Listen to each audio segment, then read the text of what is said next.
et nous accueillons Mona. Mona qui va faire une discussion avec John, en espérant que tu puisses te démuter, Mona. Mona, une fois. Ton micro est coupé, Mona. Mona, est-ce que tu entends la voix? Peut-être qu'elle est en train de lire, Mona. Puisque Mona, Lisa. Ok, désolé. T'arrives pas? Alors attends, je vais essayer de te démuter. Je vais t'envoyer une invitation pour que tu... Ah, C'est bon, voilà, Mona. voilà. Ça y est, ça a marché. Je coupe mon Bonjour, mic et Mona. je vous laisse... Bonjour. Mona, alors pardonne-moi, je ne me souviens pas si on a déjà échangé, si tu es déjà venu dans un de nos lives. Je sais pas, moi non plus. Je suis... euh, je sais pas.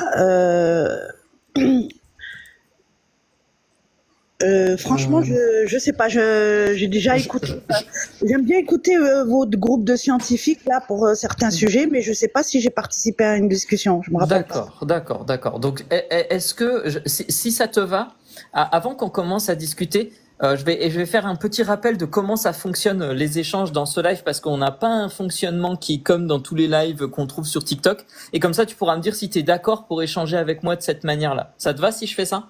Pas de souci, ça me va. Ok. Donc le principe de ces lives, qu'on appelle des lives épistémiques, c'est qu'on a une façon de discuter avec les gens qui est un petit peu différente. On essaye de faire des conversations apaisées, sereines, qu'on appelle des entretiens épistémiques. Et donc dans le principe, c'est que pendant une quinzaine de minutes, on discute, et comme tu as peut-être pu le constater déjà, à chaque fois, il n'y a que deux personnes qui échangent, on ne fait pas monter d'autres gens, etc. Et en fait, pendant ces 15 minutes, bah, moi, je vais plutôt te poser des questions pour essayer de comprendre quel est ton avis et pourquoi tu as cet avis à propos du sujet. Ouais.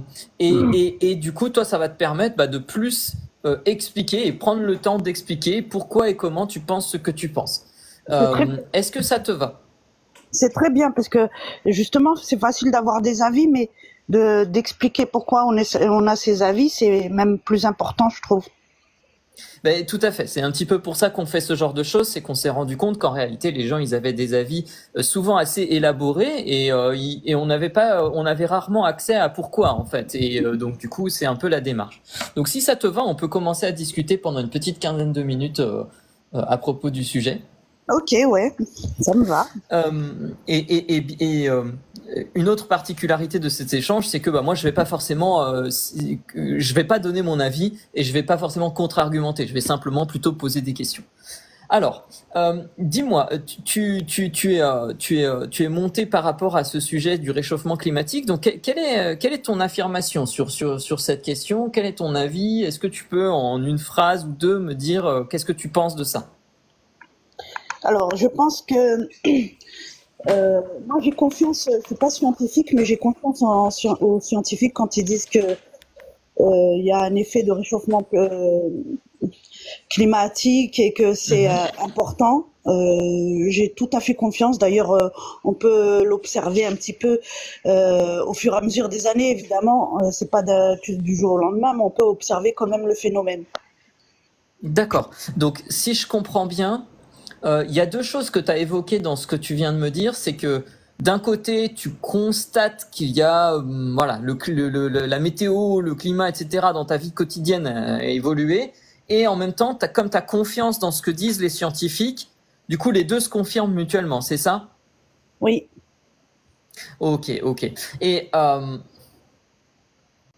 même temps, alors, j'ai aussi l'impression que c'est l'arnaque du siècle. comment ça, t'as l'impression que c'est l'arnaque du siècle? J'ai l'impression que c'est l'arnaque du siècle dans la façon dont on veut nous faire croire qu'on va le combattre.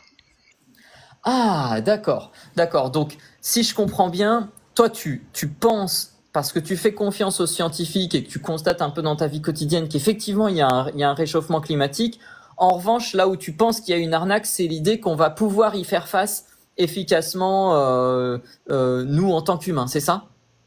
Oui, de la manière dont c'est présenté, là où ils nous font croire qu'on peut avoir un impact, j'ai l'impression que c'est faux. J'ai l'impression que là où ils nous demandent à nous de faire des efforts, il n'y a aucun impact, qu'on n'est que des petits colibris. Et là où il faut réellement faire des efforts, et ceux qui doivent le faire ne font aucun effort. Et c'est eux qui ont beaucoup plus d'impact. Je vais être un peu plus clair. C'est-à-dire un petit être humain qui va un coup faire son tri sélectif avant de jeter ou quoi, ça va avoir un impact, mais il va être réduit. Alors que ceux qui doivent faire des efforts, c'est-à-dire par exemple les grosses entreprises pharmaceutiques avec leurs déchets, ou les riches avec leur jet privé là. À ce qui paraît maintenant, il y en a un qui décolle toutes les 8 minutes en France. Là où normalement on devrait avoir le plus gros impact sur les grosses entreprises et tout ça, eux ne font aucun effort. Donc comment nous, les petits colibris, là on va trier nos petits déchets et on va sauver la planète, non? D'accord. Donc en fait, ce que j'ai l'impression de comprendre dans ce que tu dis, c'est que pour toi, il y a une arnaque, entre guillemets, dans le sens où on demande à des gens qui ont peu de pouvoir d'action de faire de gros efforts, là où d'autres qui auraient plus de pouvoir d'action ne font pas d'efforts, c'est ça? Exactement. Et comment t'en es arrivé à... Alors, avant ça, à quel point... je vais te poser une question qui peut paraître un petit peu étrange. C'est quelque chose qu'on fait souvent dans ce type d'échange. Si tu avais eu... Voilà, je vais te proposer une échelle qui va de 0 à 100. Et j'aimerais bien que tu me dises, si tu peux, à combien tu te places en termes de à quel point tu es sûr que c'est le cas. Dans le sens où 100 ce serait j'ai la certitude que effectivement on nous arnaque en nous demandant de faire de gros efforts alors que les autres n'en font pas, ceux qui pourraient faire de gros efforts n'en font pas, et 0 étant l'opposé, c'est-à-dire en fait je suis certain que ceux qui doivent faire de gros efforts font de gros efforts et qu'on nous demande pas tant d'efforts que ça de notre côté. Tu te placerais où sur cette échelle? Moi, 80%. 80%? Ok. Et qu'est-ce qui fait que tu arrives comme ça à 80% et pas, par exemple, à 20 ou 50 et pas non plus à 100? 100%, je peux pas m'exprimer à 100% parce que moi j'ai pas lu toutes les études, j'ai pas les moyens de compréhension nécessaires pour comprendre tout ce système. Voilà. Donc je m'exprimerai jamais à 100%. D'accord. Et puis 20% non plus, parce que franchement moi je vois bien que là où on utilise qu'est-ce qui a le plus d'impact sur le réchauffement, c'est quoi? C'est les entreprises et tous ces avions, non? D'accord. Donc si je comprends bien en fait, si je comprends bien, aujourd'hui, donc du coup, tu te places, tu as un niveau de certitude sur le fait qu'effectivement, on demande pas aux grandes entreprises ni aux gens très riches, etc., de faire d'efforts, et on demande beaucoup trop d'efforts aux gens qui n'ont que peu de capacité d'action. Tu te places pas à 100%, tout simplement, tu places toi plutôt à autour de 80% de certitude par rapport à ça, et tu t'es pas à 100% parce que tu sais qu'il y a des choses que tu ignores à propos de comment tout ce système fonctionne, et que donc du coup, tu te laisses quelque part cette marge de manœuvre plutôt que de t'exprimer à 100%. Tu dis ok, peut-être qu'il y a des choses que j'ignore, mais de l'autre côté, tu ne te places pas non plus sur quelque chose d'en dessous de type 20%, etc. Parce que si je comprends bien, il y a quand même quelque chose qui est de l'ordre de l'évidence que de se dire en fait oui, les très grosses entreprises, etc. elles ont un pouvoir de pollution qui est important, c'est ça? Oui. Et, les gaz, les déchets, je sais pas, il y a les téléphones ont des déchets, toutes les entreprises font des déchets, et c'est eux qui en ont plus des déchets. C'est pas les gens, c'est pas les poubelles des gens. Et alors, comment dire? Est-ce que Désolé, je réfléchis un petit peu pour trouver bien formuler ma question.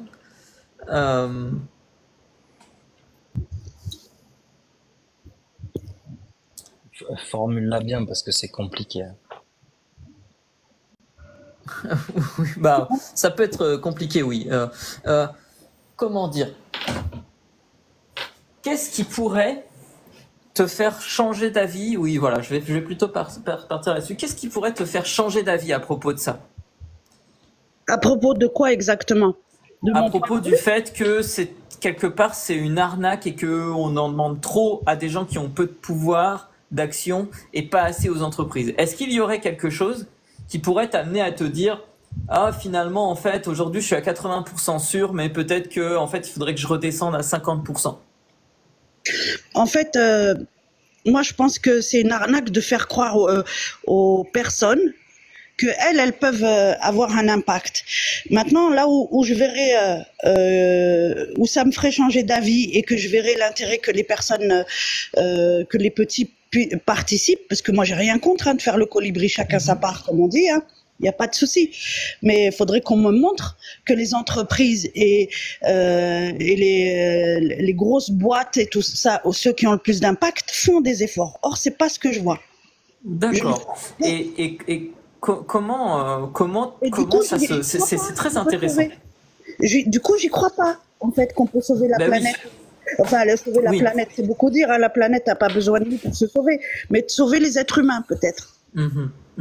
Donc, si je comprends bien, ce qui se passe, c'est que pour toi, t'as vraiment l'impression que on voit pas que les efforts, que les grandes entreprises qui sont responsables d'une grande partie de la pollution selon toi, font des efforts. Et donc, comment tu pourrais le voir? Qu'est-ce qui pourrait le témoigner? Imaginons qu'on vive dans un monde, je ne sais pas moi. Donc du coup, imaginons qu'on vive que demain, on vive dans un monde où effectivement ces entreprises font effectivement de gros efforts. Comment ça se manifesterait? Comment tu pourrais en faire le constat?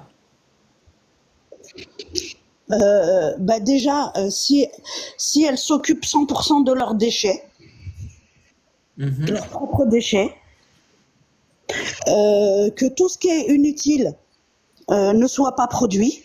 Il y a des choses qui sont inutiles, qu'on n'a pas besoin de produire. Pour ce que je disais par exemple sur les jets privés, est-ce qu'ils ont besoin de bouger autant en avion, toutes les 8 minutes quand même? D'accord. Donc si je comprends bien, il y a plusieurs choses qui seraient pour toi des sortes d'indicateurs que les entreprises font effectivement vraiment des efforts. Ce serait déjà une diminution du trafic de jets privés. Ouais. Ensuite, la disparition ou l'arrêt de production de choses inutiles et également le fait que les entreprises s'occupent de leurs propres déchets. Oui. Responsables et s'occupent de leurs propres déchets. Ensuite aussi, on pourrait voir les choses autrement. On pourrait aider les gens à consommer différemment. Voilà, peut-être utiliser plus les transports en commun pour tout le monde, donc les favoriser dans les personnes qui ont le moins de moyens financiers, évidemment, leur faciliter l'utilisation de ces transports en commun, et pourquoi pas même la gratuité par certains endroits, ça marche très bien. Autre chose, par exemple, peut-être revoir un peu nos modes de production, passer comme avant au petit jardin ouvrier, ce qui fait que les gens pourraient bénéficier de plus de fruits et légumes avec beaucoup moins d'insecticides et de pesticides dans leur alimentation, et puis on aurait moins. Enfin, tu vois, il y a plein de trucs. Alors, là, on est sur ces derniers versants-là. Je pense qu'on est plus sur qu'est-ce que ces gens que tu appelles aussi les colibris, c'est-à-dire les monsieur tout le monde, on va dire, monsieur, madame tout le monde, pourrait faire et qu'est-ce qu'on pourrait les inciter à faire ou leur permettre de faire plus facilement, comme prendre les transports en commun, cultiver plus localement, etc. Mais concernant plutôt, du coup, les entreprises, donc ce que tu expliquais, c'est que voilà, en fait, ils pourraient notamment gérer leurs propres déchets, ce genre de choses. Euh, euh, et tu as dit une chose qui m'a un peu interpellé, c'est de dire voilà, déjà si par exemple les entreprises ne produisaient pas de choses inutiles, c'est quoi c'est quoi une chose inutile? Bah, des choses.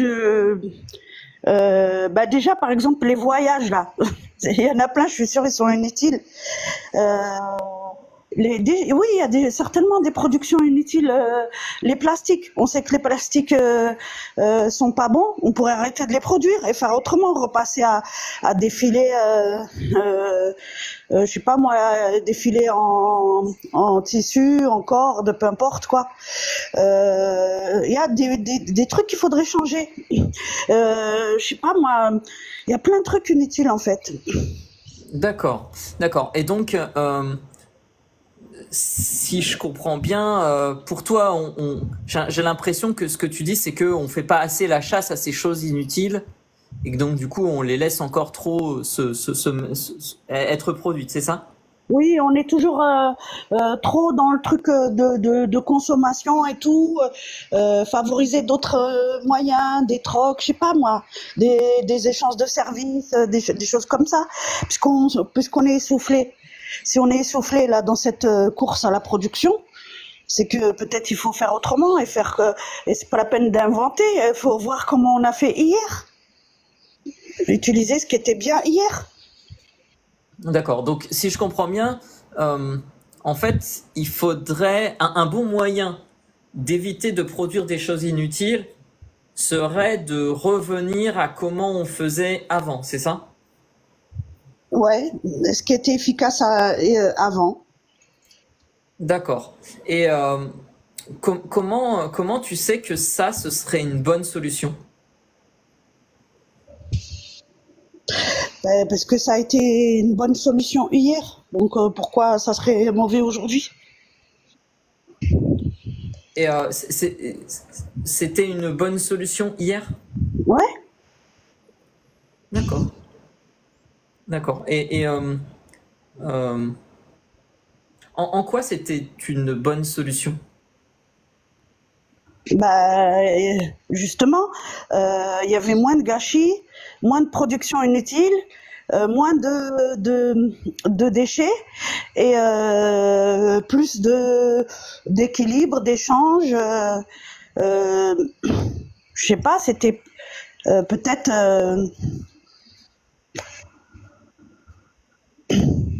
D'accord. Pardon, vas-y.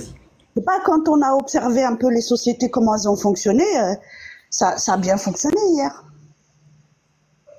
Après, D'accord. c'est sûr qu'aujourd'hui, on est beaucoup plus nombreux et qu'on pourrait pas reproduire à l'identique, mais au moins utiliser un petit peu ces choses. C'est possible localement, par quartier, par endroit. C'est possible. D'accord.